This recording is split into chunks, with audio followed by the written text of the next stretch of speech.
Hey, good morning, everybody. What's going on? Welcome back to the channel. I got some more NBA player props for y'all here today on PrizePicks. If y'all are new to PrizePicks, as always, use this promo code right here down below. Get signed up, and that'll get your first deposit instantly matched up to $100. All right, guys. So we move on to Game 3. We haven't found a lot of success in this series thus far, but we're gonna dive right into it and see what we got. So for the first pick, we're going to take one from each team as per usual. For our first pick, we will start with Denver since we're traveling over to Miami today. We are looking at a 214 over-under, Denver by 2.5. So, as y'all know, series is tied. Should be a pretty good game back in Miami.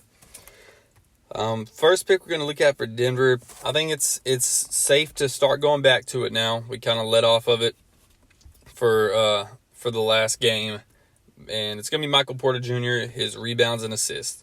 It's back down to 8.5. I think it was at 9 or 9.5. It got up to there because he was doing so well at clearing it. And last game, it was a bad game. I think it was a good time to opt out. He only finished with 6 RA. Only played 26 minutes as well. You can see right here, it was pretty rough, but here's the stats we got on it. He goes over this number of 8.5 in 8 of his last 10 games, and that's just including last game where he only played his kind of weird 26-minute game. That's not very typical of him. So he goes over in 8 of the last 10. This postseason, if we look at it right here, there's that last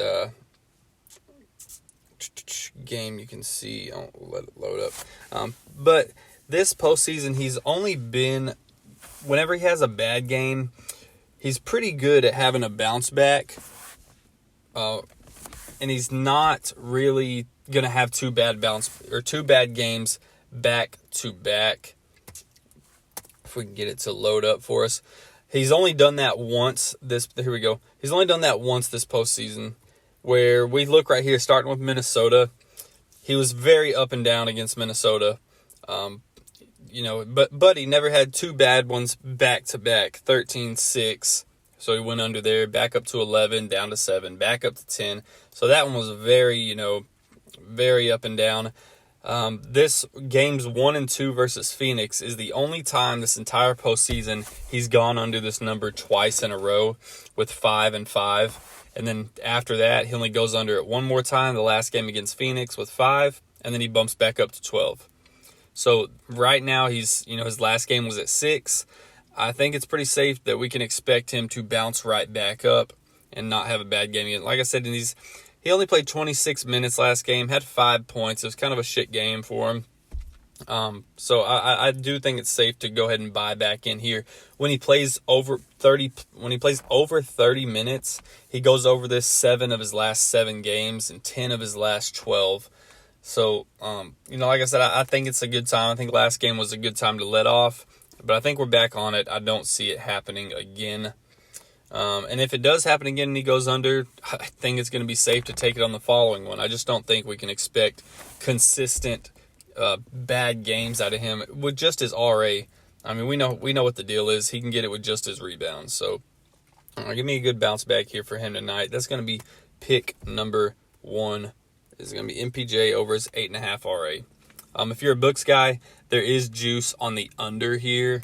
But unfortunately for them, I'm not looking at the books. So next pick is going to be Gabe Vincent. And I think, again, man, this is a good time to go ahead and hop on this train until it breaks. Tyler Herro is still projected to be out tonight. Hopefully, that stays that way for the sake of this pick. As much as I'd love to see him back on the court. But like I said, Gabe Vincent, man, he's been doing really well against Denver this series. Really showing up. He's not really taking any more shots. He's just shooting the ball a little better. He has 23 and 19 against Denver so far this series. So it's not like he barely even clears this line. He's been shooting well, like I said, 66 and 50%. He's even been finding some success from the arc. 3-point percentage. Last game, he goes 5 of 10 from 3 in game 1. And then in game 2, 4 of 6 from 3. And keep in mind, that is at Denver with that high altitude. So, they had that working against them from the jump. Now they're back in Miami, back in their comfort zone at home. I think he's going to continue to do what he's been doing, man, and showing out. So, like I said, it's going to be a good time to hop on this. If you haven't already been on it, I haven't been on this, regretting it now. But I think it's a good time to hop on this until Tyler Harrell gets back, and then we can do a little more analysis on it. But right now, man, this is going to be the 2 picks I like. If you're looking for something else, I think I'm going to put this one in on the side. It's just going to be Bam's fantasy score. He's been the guy. He's been their guy, their consistent guy this series, which is crazy because he's usually not super consistent. It's going to be Bam's fantasy score, and then I'm also probably going to toy around with Aaron Gordon's dunks, set at 1.5.